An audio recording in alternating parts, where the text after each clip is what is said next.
Good morning बच्चों, फिर से एक बार स्वागत है आपका ऑनलाइन क्लासेस में। जैसा कि हम चैप्टर नंबर आपके 18 की बात कर रहे थे, थोड़ा ही रहा है, जल्दी ही पूरा हो जाएगा, बड़ा चैप्टर है थोड़ा, ठीक है। इसमें हमने जो ऑयल प्रोड्यूसिंग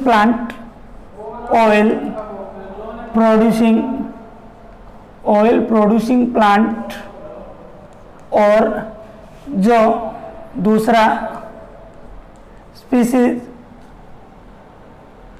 प्रोड्यूसिंग प्लांट, इनकी बात जो है हमने कर ली विस्तार से। अब जो महत्वपूर्ण है आज का टॉपिक हमारा, उसकी बात करेंगे और उससे निश्चित रूप से प्रश्न आते हैं, ठीक है ना। मेडिसिन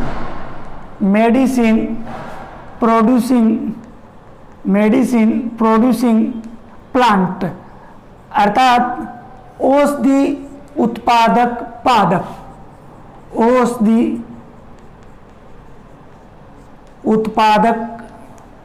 पादप, यह हमारा लास्ट टॉपिक रहा है। इसमें हम महत्वपूर्ण 5 औषधि उत्पादक पादपों की बात करेंगे। तो बच्चों, उससे पहले अगर हम औषधि पादपों की बात करते हैं या मेडिसिन की बात करते हैं, तो इसका उपयोग जो है वो प्राचीन रहा है, जितनी प्राचीन उतना ही प्राचीन रहा है जितनी कि मानव सभ्यता है। क्योंकि अगर हम बात करें तो संभवतः सबसे प्राचीन ग्रंथ जो है वो ऋग्वेद है। कौन सा है? ऋग्वेद है। और ऋग्वेद के अंदर इसके बारे में बताया गया है। ऋग्वेद में जो औषधीय पादप हैं उनके बारे में बताया गया है, जो संभवतः सबसे प्राचीन ग्रंथ है। इसके अलावा अगर हम बात करें तो प्राचीन समय में क्या किया जाता था कि जो मानव के अंदर जो रोग होते थे उनका कारण प्रेम आत्माओं को माना जाता था, अर्थात भूत प्रेतों को माना जाता था। और उनका जो निवारण है वो इन औषधीय पादपों को नशे के रूप में दिया जाता था, अर्थात नशीले पदार्थ उनको दिए जाते थे जिससे वो ठीक होते थे। लेकिन वो औषधियाँ थी, वो नशीले पदार्थ क्या थी? औषधियाँ थी। तो संभवतः सबसे प्राचीन ग्रंथ जो है वो ऋग्वेद है। ऋग्वेद के अंदर भी इनका विवरण मिलता है। इसके अलावा अगर हम बात करें आयुर्वेद के अंदर भी रोगों के बारे में, स्वास्थ्य के बारे में, औषधियों के बारे में बताया गया है। इसके अलावा भारतीय ग्रंथ हैं 2, एक तो चरक संहिता जो चरक ने लिखी है, कौन सी? चरक संहिता, और एक दूसरी जो है आप 10वीं क्लास में पढ़ के आए हो, सुश्रुत की संहिता या सुश्रुत द्वारा लिखा हुआ ग्रंथ कौन सा है? सुश्रुत संहिता। तो बच्चों, इनके अंदर भी इनका जो विवरण है वो मिलता है। किनका? औषधीय पादपों का विवरण जो है वो मिलता है। अब एक वेरी इंपॉर्टेंट बात आपको बताता हूं, वो देखिए क्या है। एक हिप्पोक्रेटस, ठीक है, ये वैज्ञानिक था। इसको क्या बोला जाता है? फादर ऑफ मेडिसिन बोला जाता है। क्या बोला जाता है? फादर ऑफ मेडिसिन बोला जाता है। तो ये आपको याद रखना है कि औषधि जो होती हैं उनका जनक किसे कहा जाता है, औषधि विज्ञान का जनक किसे कहा जाता है? हिप्पोक्रेटस जो है उसको कहा जाता है। अब बात करते हैं कि इन पादपों के अंदर औषधि महत्व होते हैं, तो उसका कारण क्या होता है? औषधीय महत्व का क्या कारण है?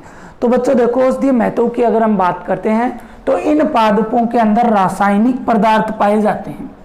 क्या पाए जाते हैं? रासायनिक पदार्थ पाए जाते हैं। और वो कौन कौन से होते हैं? जैसे रेंजिन है, ठीक है, गोंद है, इसके अलावा एल्केलॉइड्स हैं जो महत्वपूर्ण होते हैं औषधियों में, एल्केलॉइड्स हैं, ठीक है। इसके अलावा अगर हम और बात करते हैं, एल्केलॉइड्स के अलावा टेनिन है, वाष्पशील तेल है, टेनिन है, ठीक है, वाष्पशील तेल हैं, ठीक है। ये सब क्या है? इन औषधीय पादपों में पाए जाते हैं, जो रासायनिक पदार्थ होते हैं और किसका काम करते हैं? औषधि के रूप में काम ये करते हैं। अब बात ये आती है पादप के कौन से भागों से हमें ये प्राप्त होते हैं। कहने का मतलब है पादप का ऐसे ऐसे कौन कौन से भाग होते हैं जिनसे हमें ये रासायनिक पदार्थ प्राप्त होते हैं। तो देखिए, पादप के अंदर फल, इसके अलावा फल के अलावा बीज हो गया, उसका तना हो गया, पर्ण हो चुकी, ठीक है, मूल है, मेन मूल है, ठीक है, इसके अलावा छाल है आदि भाग। ये पादप के जो भाग है, फल भी, बीज भी, तना भी, पर्ण भी, मूल भी, छाल, इन सब से क्या है, ये रासायनिक पदार्थ प्राप्त होते हैं जो औषधि के रूप में काम में लिए जाते हैं। किसके रूप में काम में लिए जाते हैं? औषधि के रूप में काम में लिए जाते हैं। इसके अलावा अब हम जो बात करेंगे 5 महत्वपूर्ण पादपों की बात हम औषधीय पादपों में करेंगे। पहला जो आपका रहेगा जिसकी हम बात करने वाले हैं वो है, 1 नंबर हम किसकी बात करेंगे? सर्पगंधा, या इसको चंद्रमार, या इसको छोटा चांद बोला जाता है। क्या बोला जाता है? सर्पगंधा, चंद्रमार, या इसको क्या बोला जाता है? छोटा चांद जो है वो बोला जाता है। इंग्लिश में अगर हम बात करें तो इसको सरपेंट वुड कहा जाता है। क्या कहा जाता है? सरपेंट वुड बोला जाता है, सर्पगंधा। सबसे पहले वैज्ञानिक नाम की बात करते हैं तो आपने 10वीं क्लास के अंदर भी पढ़ा है, क्या होता है? राउलुफिया सर्पेंटाइना, राउलुफिया सर्पेंटाइना, ठीक है। कुल इसका जो होता है वो एपोसाइनेसी, कुल कौन सा होता है इसका? एपोसाइनेसी कुल जो है वो होता है। अगर हम बात करें इसके उपयोगी पादप भाग की तो बच्चों, शुष्क मूले, जो मूले पादप से हटा दी गई हो, या मूलों की जो छाल होती है, ऊपर का जो छिलका होता है जड़ के, वो इसको क्या है, काम में लिया जाता है, औषधि के रूप में काम में लिया जाता है। सरपेंट वुड की अगर बात करते हैं उत्पत्ति की तो आपको बता देता हूं, भारत इसका मूल निवासी है। ये क्या है? भारत का मूल निवासी है, लेकिन सबसे बड़ी बात यह है कि ये राजस्थान में नहीं पाया जाता है। भारत का मूल निवासी है लेकिन ये राजस्थान में नहीं पाया जाता है। राजस्थान के अलावा बहुत सारे राज्य हैं जिनमें इसकी खेती जो है वो की जाती है। इसे पागल की दुआ भी कहा जाता है। क्या कहा जाता है? पागल की दुआ भी कहा जाता है। देखो, सर्पगंधा को क्या कहा जाता है? पागल की दवा, पागल की दवा भी कहा जाता है, ठीक है। इसके अलावा अगर हम बात करें सर्पगंधा में तो इसके उत्पादक देशों की बात करते हैं कि इसके उत्पादक देश जो है वो कौन से हैं। तो उत्पादक देश के अंदर देखिए कौन कौन से हैं। उत्पादक देश जो है वो है बांग्लादेश। कौन सा है? बांग्लादेश। बांग्लादेश के अलावा श्रीलंका, म्यांमार, ठीक है, थाईलैंड, थाईलैंड के बाद इंडोनेशिया, इंडोनेशिया के बाद अगर बात करें तो मलेशिया, अफ्रीका, ये इसके प्रमुख उत्पादक देश में शामिल हैं। इसके अलावा अगर हमारे भारत में हम लोग बात करें कि भारत में कौन से हैं, तो देखो बच्चों, भारत के अंदर अगर बात करते हैं तो इसमें आसाम, नाम सुना होगा आपने, आसाम हो गया, हिमालय के तराई क्षेत्र, हिमालय का कौन सा क्षेत्र? तराई क्षेत्र, ठीक है। इसके अलावा उत्तर प्रदेश, इसके अलावा अगर बात करें आंध्र प्रदेश, ठीक है, तमिलनाडु है, केरल है, महाराष्ट्र है, ठीक है। यहाँ सब इसकी जो है खेती की जाती है। मैंने आपको बताया थोड़ी देर पहले कि राजस्थान के अंदर, राजस्थान में इसकी जो खेती है वो नहीं की जाती, अर्थात ये राजस्थान में नहीं मिलता है। जबकि मूल निवासी कहाँ का है? ये भारत का है, लेकिन राजस्थान के अंदर नहीं मिलता है। बात करते हैं इसके प्लांट की, पादप की बात करते हैं कि इसका पादप जो होता है वो किस प्रकार का होता है। तो देखो बच्चों, पादप जो है वो इसका बहुवर्षीय होता है। कैसा होता है? बहुवर्षीय होता है, सदाबहार होता है। बहुवर्षीय के साथ साथ कैसा होता है? सदाबहार होता है, ठीक है। रोम रहित होता है, रोम इसके ऊपर स्थित नहीं होते हैं, और ये छोटी झाड़ी के समान नजर आता है। कैसा? छोटी झाड़ी, मतलब झाड़ी का जो वर्ग होता है उसमें छोटा उसका जो आकार होता है वैसा ये नजर आता है। किसका पौधा? जो सर्पगंधा है उसका पादप इस प्रकार से नजर आता है। अब इसमें बात करते हैं इसकी जड़ों की, क्योंकि मेन भाग इसका यही है। मैंने आपको बताया कि शुष्क मूल्य व मूलों की छाल काम में ली जाती है। तो जड़ें या मूलों की बात करते हैं। देखिए इसकी जो मूल होती हैं वो सांप की आकृति की तरह लहरदार होती हैं। सांप की आकृति होती है उसकी तरह क्या होती हैं? लहरदार होती हैं। इसके अलावा झुरीदार होती हैं। झुरीदार आप लोग जानते हो, कटी फटी। इसके अलावा खुरदरी भी होती हैं। झुरीदार होंगी तो खुरदरी नजर आएंगी, ठीक है। और इसकी जो छाल होती है, जो मैंने ये भी छाल काम में आती है, जो मूलों की छाल है वो भी काम में आती है। वो हल्के भूरे रंग की होती है। कैसी होती है? हल्के भूरे रंग की होती है, ठीक है। और ताजा मूलों की अगर हम बात करें, ताजा मूल होंगी तो उनमें सांप की गंध आती है। किसकी गंध आती है? सांप की गंध जो है वो आती है। तो प्यारे बच्चों ये मूलें थी। इसके बाद बात करते हैं पत्तियों की। इसकी पढ़ने तो वो सरल होती हैं, चक्रिक रूप में होती हैं, सरल चक्रिक रूप में होती हैं और बड़ी बालाकार होती हैं।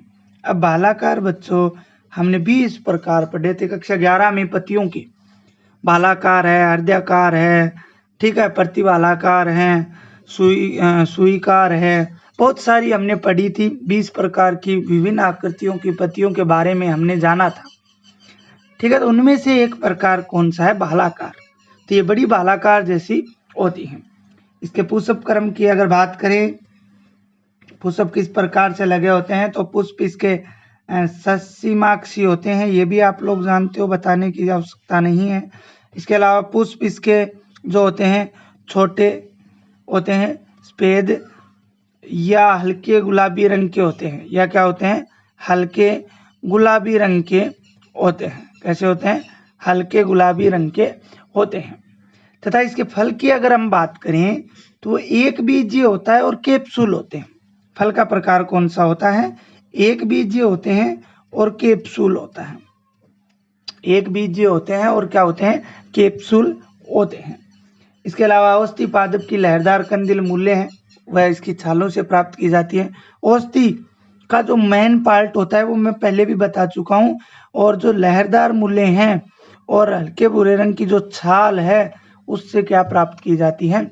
औषधि जो है वो प्राप्त की जाती है, ठीक है। 3 से 4 वर्ष पुरानी झाड़ियों को शीत ऋतु में काट कर सुखा लिया जाता है। अभी 3 से 4 वर्ष पुरानी जो इसका पादप है उसको शीत ऋतु में काट कर क्या किया जाता है? सुखाया जाता है। शीत ऋतु के अंदर इसको काट कर जो है वो सुखाया जाता है। इसके बाद और बात करते हैं तो जो इसका वैज्ञानिक नाम क्या होता है? राउलुफिया सर्पेंटाइना। तो राउलुफिया में अगर हम बात करें तो ये इम्पोर्टेंट क्यों है? वेरी वेरी इंपॉर्टेंट बात है, प्रश्न पूछा भी गया है। इसमें 80 प्रकार के एल्केलॉइड्स पाए जाते हैं। कितने प्रकार के? 80 प्रकार के एल्केलॉइड्स, जो एक महत्वपूर्ण रासायनिक पदार्थ होता है। एल्केलॉइड्स क्या पाए जाते हैं? एल्केलॉइड्स पाए जाते हैं 80 प्रकार के। अगर मूल छाल में बात करें, मूल जो जड़ होती है उसकी छाल में बात करें, किसमें बात करें? छाल में, तो सर्वाधिक 90% एल्केलॉइड्स होते हैं। इसीलिए इसका जो महत्वपूर्ण पार्ट होता है वो कौन सा होता है? यही होता है, मूल छाल इसकी होती है। मूलों में कम व अन्य अंगों में अत्यंत कम होते हैं। भाई मूल जो है उसमें भी कम होते हैं, ठीक है। और अन्य भाग हैं पादप के, उनमें तो बहुत कम होते हैं। लेकिन जड़ की जो छाल है, मूल का जो छिलका है, छिलके का मतलब क्या है? उसके ऊपर का जो आवरण है, उसके ऊपर की जो लेयर है, उसमें 90% एल्केलॉइड्स, मतलब कहने का है लगभग 75, 80 का 90%, 80 का 90% इस प्रकार से निकलता है, ठीक है। 2 बिंदी से 2 गई, 8 नंबर कितना होगा? 72%। 80 का 90% कितना हो गया? 72 हो गया, कितना हो गया 72। तो 80 में से 72 जो है वो तो इस मूल छाल के अंदर ही पाए जाते हैं, बाकी 8 हैं वो अन्य के अंदर पाए जाते हैं। छाल में पाए जाने वाले हम कुछ एल्केलॉइड्स की बात कर लेते हैं।